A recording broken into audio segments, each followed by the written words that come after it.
तर मी जेव्हा माझ्या आयुष्याकडे बघतो आणि निरीक्षण करतो, तेव्हा खूप निराशा येते, की वाटतं सगळं संपलंय. हा टी शर्ट जर छोटा होत असेल तर घालून फिरणार का? नाही.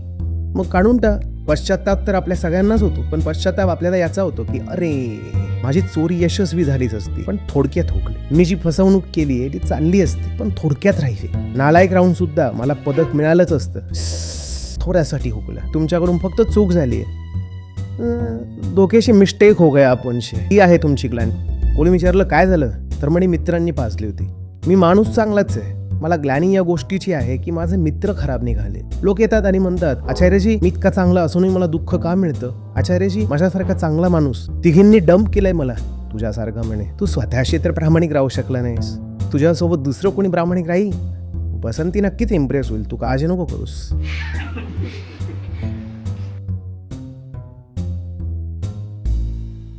नमस्कार आचार्यजी. आज तुम्ही सांगितलं, की जो योगी असतो, जो गोष्टी समजून घेतो, तो असा जगतो. समजून घेतो असं काही नसतं.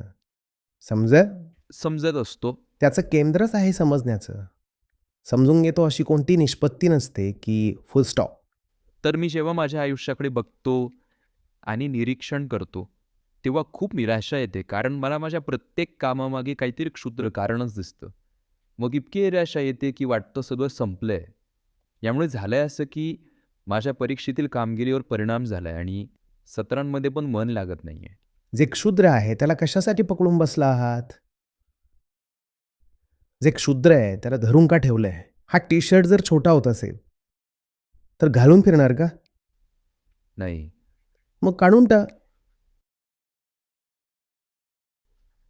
विश्वास बसत नाही, की काढून पण टाकता येऊ शकतो. तर मग तो तुला अजून छोटा वाटतच नाहीये बाळा. वरवरच्या गप्पा मारतोयस. सर, ही ग्लानीच आहे का, जी तुम्हाला काही समजू देत नाहीये? कोणतीही ग्लानी नाहीये. तुला ग्लानी फक्त ही आहे की मी जसा आहे तसाच राहून सुद्धा मला कुणी महान का म्हणत नाहीये. तुला याचं वाईट वाटत नाहीये की मी असा का आहे? तुला वाईट याचं वाटतंय की मी जसा आहे तसा असूनही मला महान का म्हटलं जात नाहीये. वाईट याचं वाटतंय. तुला ग्लानी नक्कीच आहे पण ती चुकीच्या दिशेला आहे. खरी ग्लानी तर परिवर्तनाची आग असते. ज्याला खरोखर पश्चाताप झालाय तो माणूस तसा राहतच नाही.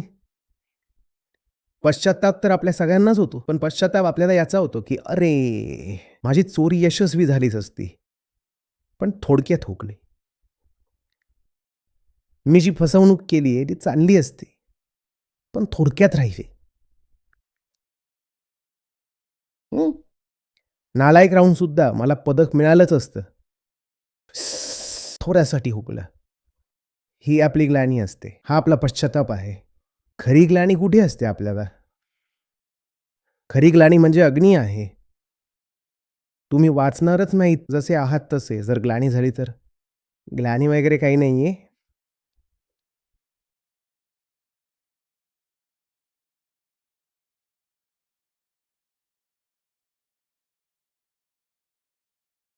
आता सुद्धा याचाच पश्चाताप होत असेल की अरे फसलो, ते पण इतक्या लोकांसमोर.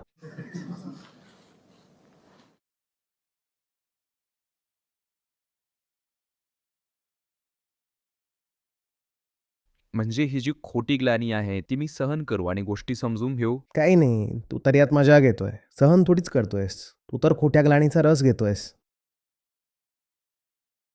हं?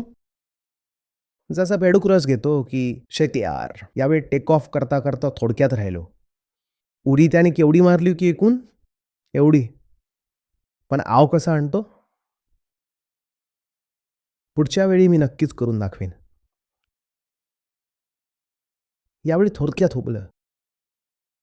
ही आहे तुझी ग्लानी. तू तर मजा घेतोयस. बेडूक स्वतःला मी समजतोय. त्याला असं वाटतंय की आता उडी मारली की तिथे पोहोचेन. ग्लानीमध्ये खूप मजा आहे भाऊ. ग्लानी हे सिद्ध करते की तुम्ही माणूस खूप चांगले आहात. फक्त योगायोगाने अपयशी झालात.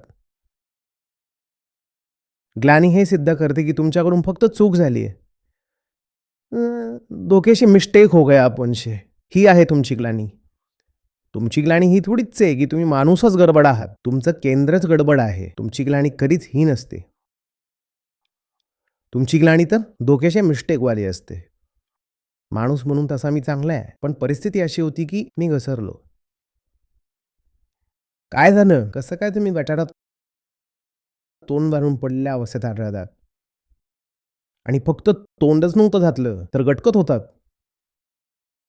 आणि केचप मागत होतात. आणि म्हणत होतात की बाकी सगळं ठीक आहे. फक्त थोडं केचप अजून टाकलं तर सॉसेज सगळा. हं, हं. स्प्रिंग रोल म्हणा, सॉसेज म्हणा किंवा कटलेट. कोणी विचारलं काय झालं? तर म्हणे मित्रांनी पाजली होती. मी माणूस चांगलाच आहे. मला ग्लानी या गोष्टीची आहे की माझे मित्र खराब निघाले. मी माणूस उत्तम आहे. हा तर फक्त एक योगायोग आहे की मी गटारात सापडलो. लोक येतात आणि म्हणतात, आचार्यजी मी इतका चांगला असूनही मला दुःख का मिळतं? आचार्यजी माझ्यासारखा चांगला माणूस तिघींनी डंप केलंय मला. ती जशी आहे तिला चांगला माणूस नकोय. तू डिओड्रंट लावत जा. डंप नाही करणार मग ती.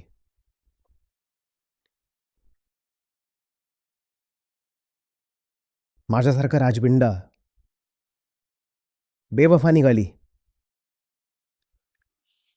तुझ्यासारखा म्हणे. तू स्वतःशी तर प्रामाणिक राहू शकला नाहीस. तुझ्यासोबत दुसरं कोणी प्रामाणिक राहील?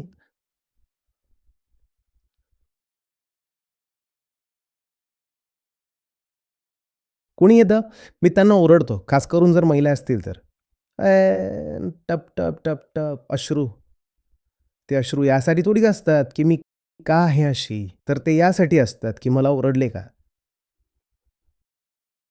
माझ्याकडून पुन्हा चूक झाली. बघा, मला पुन्हा ओरडा खावा लागला. माझा अपमान झाला. हे अश्रू चुकीचे आहेत. हे खोटे आहेत अश्रू. हे अश्रू तुम्हाला तसंच ठेवतील जसे तुम्ही आहात. एक एकदम दुसऱ्या प्रकारचे अश्रू देखील असतात. ते अश्रू तुमच्या कृत्यांवर नाही, तर तुमच्या अस्तित्वावर सांडतात. माझं कर्म चुकीचं नाहीये, माझं केंद्रच चुकीचं आहे. ते अश्रू हवेत, पण ती ग्लानी तुम्हाला माहितीच नाहीये. तुम्ही तर फक्त हेच मानता की माझ्याकडून चुकून चुकीचं काम झालं. हं? अगं मावशी, मित्र तर माझा खूप चांगला आहे. पण आता त्या लोकांसोबत बसलो की जुगार तर खेळावाच लागतो मावशी. आणि तू त्या लोकांसोबत अजिबात बसत नाही. पण त्या नाचणारीकडे जातो. मग तिथं गेल्यावर ते लोक भेटतात. मग बसावं लागतं. पण मित्र माझा खूप भारी आहे मावशी. काहीच खोट नाही त्याच्यात.